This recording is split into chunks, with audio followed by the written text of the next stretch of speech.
আমি নুরুল হক নূর ভাইয়ের কাছে অনুরোধ করব, আপনি তেজদীপ্ত একজন নেতা, বাই বর্ন লিডার, আপনার হারানোর কিছু নাই। বাংলাদেশের সাথে থাকেন, জনগণের সাথে থাকেন, এদেশের মূল্যবোধের সাথে থাকেন। আপনার সাথে আজকে কেউ না থাকলেও আগামী দিন কোন জায়গা থেকে মানুষ আসবে, যেটা 5 তারিখের ওই হাসিনার পতনের দিন কেউ কল্পনা করতে পারে নাই, আপনার গণ অধিকারও কল্পনা করতে পারবেন না। অতএব ভয় না পেয়ে সাহস নিয়ে এগিয়ে যান, সৎ পথে থাকেন। আজ না হোক কাল হোক আপনার মূল্যায়নে দেশের জনগণ অবশ্যই উপলব্ধি করবে। আর যদি ওই অসল মালের মতো আপনারা বিভিন্ন জায়গায় যোগাযোগ করে 1, 2, 5টা এমপির জন্য দৌড়াদৌড়ি করেন, এমপি হয়তো 2-1 যুগ পাইতে পারেন, কিন্তু বাংলাদেশের জনগণের ভালোবাসা পাবেন না। অতএব আসুন আমরা সবাই মিলে দেশ বিনির্মাণের জন্য সাহসিকতার পরিচয় দেই, সাহসী যোদ্ধা হিসেবে দেশ গঠন করি এবং আপনার আপন বন্ধু চেনার চেষ্টা করেন। নূর ভাইকে সব কথা তো আর সমাবেশে বলা যায় না, অনেক পরামর্শ জীবনে 2-1 বার হলেও তো দিয়েছি। প্রত্যেকটা পরামর্শ মিলিয়ে দেখবেন ডায়েরিতে, একটাও আপনার এখন পর্যন্ত যায় না। এই দল ভাঙার পিছনে যাদের অবদান ছিল, এক সময় বলেছিলাম ওই লোকগুলোর দরকার নেই, আপনার নিজস্ব লোক নিয়ে দল করেন, ধার করে মানুষ নিয়ে দল করার প্রয়োজন নাই। খেসারত পেয়েছেন, ভবিষ্যতে যাতে এরকম খেসারত আর না দিতে হয় সেই পথে থাকবেন। আমি আপনাদের শত্রু নই, বন্ধু। এই বন্ধু হিসেবে থাকতে চাই, সমালোচক হিসেবে থাকতে চাই। আজকের ভোটাধিকারের জন্য যে কথাটা উঠেছে, প্রবাসী ভাইরা না থাকলে জুলাই বিপ্লব হইতো না।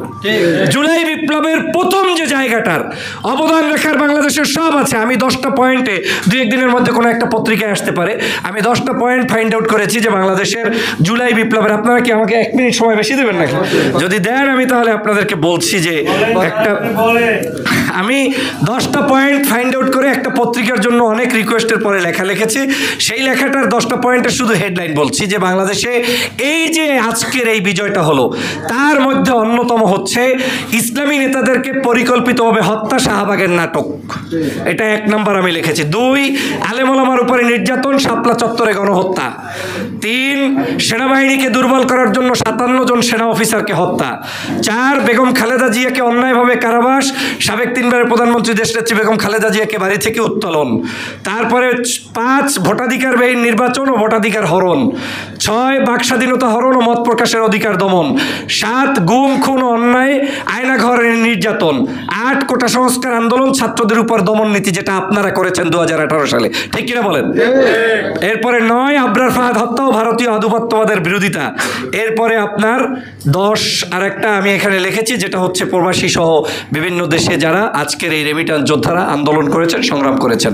আমি যে পয়েন্টটা বলতে চাই, আমরা যখন অসহায় হয়ে গিয়েছিলাম যে বাংলাদেশের মনে হয় কোনো পরিবর্তন আর হবে না, হাসিনা ছাড়া মনে হয় আর কেউ আসবে না, এমনকি বড় বড় রাজনৈতিক দল বলেই দিয়েছেন, হাত টাত সব কিছু পাওটাও বেঁধে সেরে খাটের উপরে শুয়ে শুয়ে যে হাসিনা মরুক তারপরে আবার রাজনীতি করব, ঠিক কিনা বলেন? তো এই হাসিনাকে তাড়ানোর জন্য সবচাইতে বলিষ্ঠ ভূমিকা রেখেছে প্রবাসী রেমিটান্স যোদ্ধারা, তাদের জন্য করতালি। অতএব এই রেমিটান্স যোদ্ধাদের ভোটাধিকার নিশ্চিত করতে হবে। তাদের ভোট নিশ্চিত করা ছাড়া কোনো নির্বাচন হতে পারবে না। আপনাদের কাছে আমার অনুরোধ হচ্ছে, আমি আজকের এই জুলাই বিপ্লবে যারা শাহাদাত বরণ করেছে তাদেরকে স্মরণ করতে চাই।